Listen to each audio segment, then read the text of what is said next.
In this particular video, we're going to go through a very particular false positive, okay? Because it's something that, a very particular troubleshooting of a false positive, because it's a question that users have a lot. In an upcoming video, we're going to go into even more potential false positive troubleshooting, but I want to keep this video nice and short.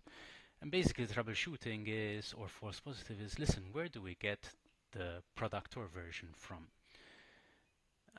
Tutela really goes into depth, right? According to the different platforms that you are running, whether it's Linux or Windows, we have a variety of different methods of figuring out what's running. And sometimes we get questions where we say, listen, but we're not running this particular software. Where did you get the information from? So when you see a piece of software that is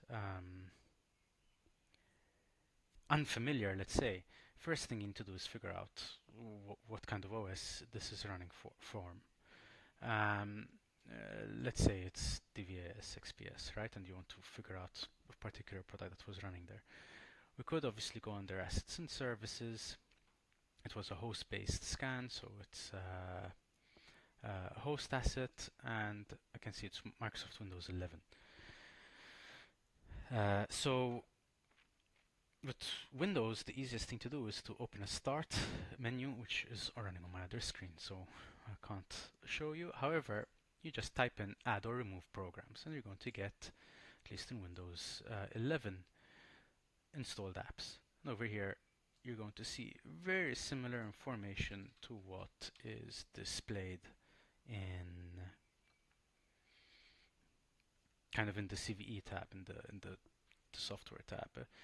This is not the only place that we get the information from, because there is also something called the Microsoft Store, at least in Windows 10 and 11. It looks something like this. So this might be another place to look for. So, oh, this is great. So for example, with WhatsApp, a user can actually install, there we go, a WhatsApp a WhatsApp app, and Tutela should at least also pick that up. And there we go, WhatsApp web and WhatsApp desktop.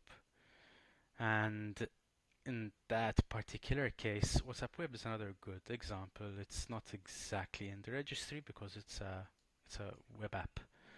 So depending on like what you see on Windows, these are common areas to check. You know, either the Microsoft Store or the control panel, or plugins in your browser. So those are kind of the easiest ones to check. Now with Linux, it's substantially easier. Let me open up our Linux prompt. So with Linux, it's obviously much easier because Linux has a standard package manager. So for example, this is Ubuntu. So you could easily do an apt list, I believe, which is going to show you kind of packages, and you can filter them to see which ones have been installed. And all this is easy to kind of Google, right? You just need to again figure out what the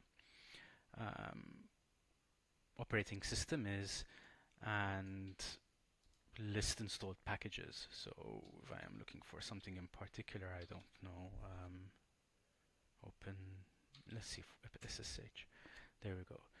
So you know, Tutela will detect these kind of things. So these are the kind of sources, let's say, software sources that Tutela uses to populate the page. And it might be surprising for some users that they actually have these things installed. But obviously this is part of the power that Tutela gives you. It gives you unprecedented visibility into your own infrastructure.